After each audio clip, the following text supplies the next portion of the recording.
పెళ్లి ముహూర్తం పెట్టుకున్నట్టు పెట్టుకుని వచ్చాడు ఆయన.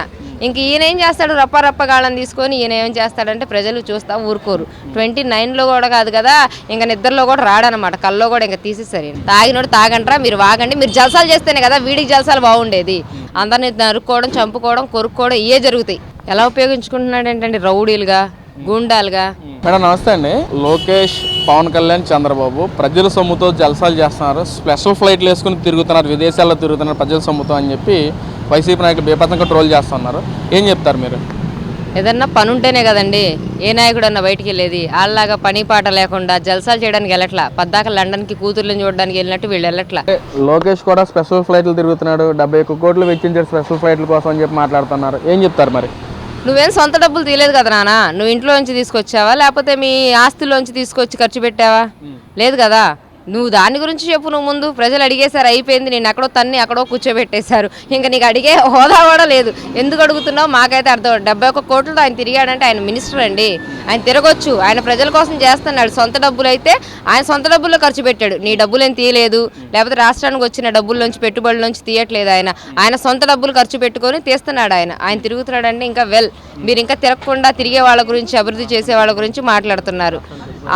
రాష్ట్రానికి పెట్టుబడులు తీసుకొస్తున్నాడు ఆయన. మీరేం తీసుకొచ్చారు? ఏదన్నా తీసుకొచ్చారా?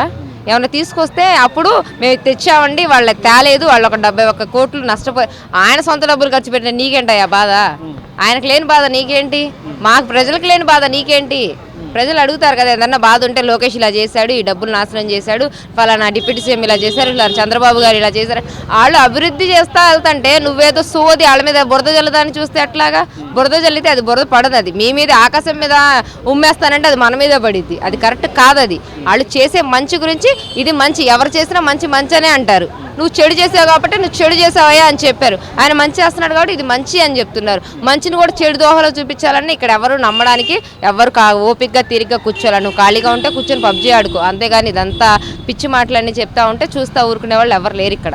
అంటే మేడం, ఏదైతే వైసీపీ వాళ్ళు తన కేడర్ మీటింగ్లు కానీ, లేదా ఏదైతే జగన్మోహన్ రెడ్డి మీటింగ్లు పెట్టినప్పుడు, లేదా ప్రచారం చేసినప్పుడు తిరుగుతున్నప్పుడు కానీ ప్రజలు వాళ్ళ వైసీపీ కార్యకర్తలు ప్రగాడులు పెట్టుకోవడం, రప్పా డైలాగులు, మ్యాజిక్ ఫైర్ 88 దాడితే టీడీపీ ఎంత చూస్తామని చెప్పి వాళ్ళు మాట్లాడుతాం. అసలు కేడర్ని జగన్మోహన్ రెడ్డి ఎలా ఉపయోగించుకుంటున్నాడు? అసలు ఎలా ఉపయోగించుకుంటున్నాడు ఏంటంటే రౌడీలుగా, గూండాలుగా, వాళ్ళని అసలు అలా యూజ్ చేస్తున్నారు. మంచి వాళ్ళని కూడా రౌడీలు, గుండాలుగా మారుతారు. ఆయన ఇంకొక కనుక ఉంటే అసలు మంచి వాళ్ళు అనేది ఉండదు అనమాట. అందరిని నరుక్కోవడం, చంపుకోవడం, కొరుక్కోవడం ఇవే జరుగుతాయి. మంచి అనేది ఇక్కడ జరగదు. ఇక్కడ జరిగేదంటే అంత అభివృద్ధి. వీళ్ళు తీసుకొచ్చే వాళ్ళంతా ఈ రప్పగాళ్ళు తప్ప మంచోళ్ళు లేరు. ఇంకొక చెప్పాలంటే ఇంకా గంజాయి బ్యాచ్లు, ఆ మందు వీళ్ళు తయారు చేసి పిచ్చి మందులు తాగి ఆల్రెడీ సగం పిచ్చోళ్ళు అయిపోయారు. ఆ గంజాయిలేవో విస్తృతంగా వీళ్ళు వదిలేశారనమాట. తాగినోడు తాగంటారా, మీరు వాగండి, మీరు జలసాలు చేస్తేనే కదా వీడికి జలసాలు బాగుండేది.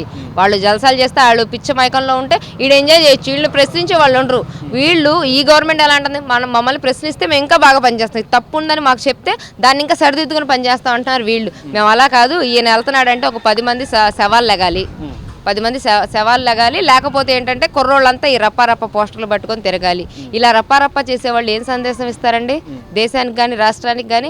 ఈడిలా ఈ ఏదో కాబట్టి ఏదోళ్ళు ఇంకా ఎంకరేజ్ చేస్తున్నాడు. ఇంకొకడైతే ఇది కరెక్ట్ కాదు, this is not right way అని చెప్తారు. మనం ప్రజాస్వామ్యంలో ఉన్నాము, అందరు ఇక్కడ సమానంగా ఉండాలి, ఈ ఏదో పనులు చేయకూడదు అని చెప్తారు. ఈడేం చేస్తున్నా ఇంకా పోషిస్తున్నాడు, పెంచి పోషిస్తున్నాడు వీళ్ళని. చేయండి, ఇంకా దొమ్మిలు చేయండి అని. ఈయన కోర్టుకి వెళ్తానంట, అక్కడ పోస్టర్లు అంట, ప్లకార్డులు అంట, లక్షల కోట్లు ఖర్చు పెడతారు. ఈడి ఖర్చులు ఎవరు అడగాలండి?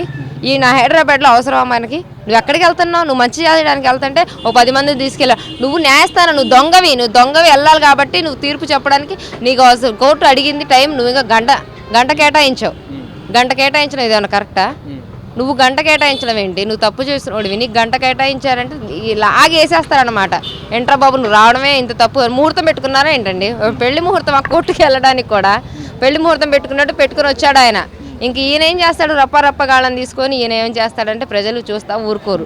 29లో కూడా కాదు కదా, ఇంకా నిద్రలో కూడా రాడనమాట, కల్లో కూడా ఇంకా తీసేసారు. ఎందుకని? అయిపోయిందండి, చాప్టర్ క్లోజ్. 2024లోనే క్లోజ్. ఇంకా కలగంటున్నాడు 29 దాకా ఉంటానా అని. ఉంటాడో లేకపోతే ఏం చేసిన తప్పులకి లోపల ఉంటాడో చూద్దాం. అంటే నారా లోకేష్ కూడా సీఎం ఎలా అవ్వాలని చెప్పి పాకులాడుతున్నాడు. విద్యావ్యవస్థలో ఏదో విద్యాశాఖ మంత్రి తీసుకున్న విద్యా స్కూల్ కూడా మొత్తం నాశనం చేశాడు. సీఎం ఎలా అవ్వాలని చెప్పి ట్రైనింగ్ తీసుకుంటాడని చెప్పి అంబటి రాంబాబు మాట్లాడుతున్నాడు. ఏం చెప్తారు మరి? సీఎం అని వాళ్ళు చెప్పుకుంటే అయిపోద్దా అండి? ఆయన ఒక తండ్రికి ఎంత విలువ ఇవ్వాలి. ఒక సీఎంకి ఎలా ఇవ్వాలి అని చెప్పి ఆయన మాట్లాడుతున్నారు. వీళ్ళలాగా మాట్లాడట్లేదండి. ఆయన ఏంటి సీఎం పోస్ట్ కావాలంటే వాళ్ళ నాన్న సీఎంగా ఉంటే ఈయన సీఎం కాదా అండి? మామూలుగా అడుగుతాము. వాళ్ళ నాన్నగారు సీఎం అయితే ఈయన సీఎం అయినట్టు కాదా? ఎందుకండి ఆయనకి పదవులు ముఖ్యమైతే వాళ్ళ పిల్లవాడు స్కూల్కి పేరెంట్ టీచర్ మీటింగ్కి అడగాల. పేరెంట్ టీచర్ మీటింగ్కి నాకు వెళ్తున్నానండి నాన్నగారు అని ఒక పర్మిషన్ అడగాల. ఆయన ఒక ఐటీ మినిస్టర్ వెళ్ళిపోవచ్చు. ఆయన నాకు ఒక 5 నిమిషాలు కూడా కుదరట్లేదు, రాష్ట్రానికి నేను అంత సేవ చేస్తున్నానని చెప్తున్నాడండి ఆయన. వాళ్ళ సొంత కొడుక్కి ఒక దేవాంష్కి స్కూల్ పేరెంట్ మీటింగ్ వెళ్ళడానికే ఆయన పర్మిషన్ అడిగి వెళ్ళాడు. అలాంటి వ్యక్తిత్వాలండి వాళ్ళవి. వీళ్ళలాగా చెత్త మైండ్తో చెత్త లాజిక్లతో ఆలోచించుకుంటా ఇది చేస్తే ఏమైపోయిద్ది అని ఆలోచించే మైండెడ్ మనుషులు కాదు వీళ్ళు. ఎడ్యుకేటెడ్ ప్లస్ ఏంటంటే ఒక సంస్కారవంత కుటుంబంలోంచి వచ్చిన వాళ్ళు వీళ్ళు. అంటే ఏదైతే రాజధాని కోసం ఇంత పెద్ద రాజధాని మనకు అవసరమా, లేదా ఇన్ని వేల కోట్లు పెట్టుబడులు రాజధానికి అవసరమా అని చెప్పి కూడా మాట్లాడుతున్నాను. నిజంగా మనకు అంత పెద్ద రాజధాని అవసరమా మేడం? హైదరాబాద్ హైటెక్ సిటీ ఎలా అయిందండి? చంద్రబాబు గారు 83 తర్వాత ఆలోచించబట్టి తెలుగుదేశం పార్టీ ఆ రోజు దాన్ని డెవలప్ చేయబట్టి ఈ రోజుకి డెవలప్ అయిపోయింది ఆల్రెడీ. అది ఎవరు చేశారండి? గూగుల్ని అడగండి, హూ డెవలప్డ్ హైదరాబాద్ అని చెప్పి గూగుల్ చెప్పిద్ది. గూగుల్ మన మనిషి కాదు కదా, అది చెప్పిద్ది. ఈయన 2047 కోసం విజనరీగా చేస్తున్నారు, ఆలోచిస్తున్నారు ముందు తరాల కోసం. ఇప్పుడు ఇవన్నీ చేస్తే ఎలా ఉంటుందని చెప్పి ఆలోచించి ఈయన డెవలప్ చేస్తున్నారు. ఏళ్లలాగా 3 రాజధానులు, రిషికొండ ప్యాలెస్ కట్టేసుకోవడం, ఇదేదో చేసేసుకోవడం, వెనకేసేసుకోవడం, ప్రజల సొమ్ముని దుర్వినియోగం చేయడం వీళ్ళు చేయట్లేదు కదా. అందుకే వాళ్ళకి కాలుతుంది అనమాట, బాగా కాలుతుంది. ఏదైతే తిరుపతి పరకామణి కేసు కానీ లేదా లడ్డు వ్యవహారం గురించి కానీ ఏం చెప్తారు మీరు? తిరుపతి లడ్డు కల్తీ అని అందరికీ తెలిసిపోయింది కదండి. ఇంకా ఇప్పుడు ఏం చెప్పడమే ఉంది. అదైతే చాలా పాపం అండి, చేయకూడని పాపం చేశారు. ఇప్పటికైనా వాళ్ళందరినీ కూడా అరెస్ట్ చేసి శిక్షించాలని చెప్పేసి మేమందరం ఒక హిందూ భక్తులుగా కోరుకుంటున్నామండి. మరి పరకామణి కేసులో కూడా ఎవరైతే ఆ కేసును వాదించిన సీఏగా ఆయన చనిపోవడం కానీ పక్కన వాళ్ళు ఆ కేసులో కూడా చివరి మరుపులు రావడం కానీ ఎలా చూడొచ్చు అంటారు మరి? అదేనండి, వాళ్ళకి అలవాటే అది. ఇంతకుముందు పరిటాల రవి గారిని చంపినప్పుడు కూడా అందులో ఉన్న వాళ్ళందరినీ సాక్షులందరినీ ఒక్కొక్కరిని చంపుకుంటూ వచ్చాడు. తర్వాత వాళ్ళ బాబాయ్ గారు వాళ్ళల్లో ఒక్కొక్కరిని చంపేస్తూ వచ్చారు. వీళ్ళకి చంపేయటం అలవాటే. అలాగే ఇప్పుడు ఈయన ఎక్కడ అని చెప్పేస్తున్నాడని చెప్పేసి ఈయన చంపేశారు. ఇట్లా అందరినీ చంపుకుంటూ వస్తే ఇంకెవరుంటారండి? అది ఇప్పటికైనా కూడా గవర్నమెంట్ మేలుకుని వాళ్ళందరినీ అరెస్ట్ చేసి శిక్షించాలని చెప్పేసి కోరి. ఇప్పుడు ఆయన 2009లో మేమే వచ్చేస్తాం, అంకే మాకు కలిసి వస్తుంది అని అంటారు కదా. ప్రతి 9కి ఇప్పుడు 2009లో అంటే రాజారెడ్డి గారిని చంపేశారు, తర్వాత రాజశేఖర రెడ్డి గారిని చంపేశారు, తర్వాత 19లోనేమో ఈయన్ని వివేకానంద రెడ్డి గారిని చంపేశారు. ఇట్లా అందరినీ చంపుకుంటూ వస్తున్నారు. 2009లో 29లో ఇప్పుడు ఎవరిని లేపుతారో అని చెప్పేసి మాకు అందరికీ భయం వేస్తుంది. అలాగే మీ ఫ్యామిలీ మెంబర్స్ అందరూ జాగ్రత్తగా ఉంటాం, మంచిదమ్మా. బాడీ గార్డులను పెట్టుకుని జాగ్రత్తగా ఉండండి. ఎందుకంటే మీ అన్న అంత అలాంటి వాడే, చేయగలిగిన వాడే కూడా, చేస్తాడు కూడా, మూర్ఖుడైనా. అందుకని చెప్పి అందరూ జాగ్రత్తగా ఉండండి. మాకు కూడా అదే భయం వేస్తుంది, ఎవరిని లేపేస్తారో అని. ఇప్పటికైనా బుద్ధి తెచ్చుకుని మంచిగా ఉండటం నేర్చుకోండి.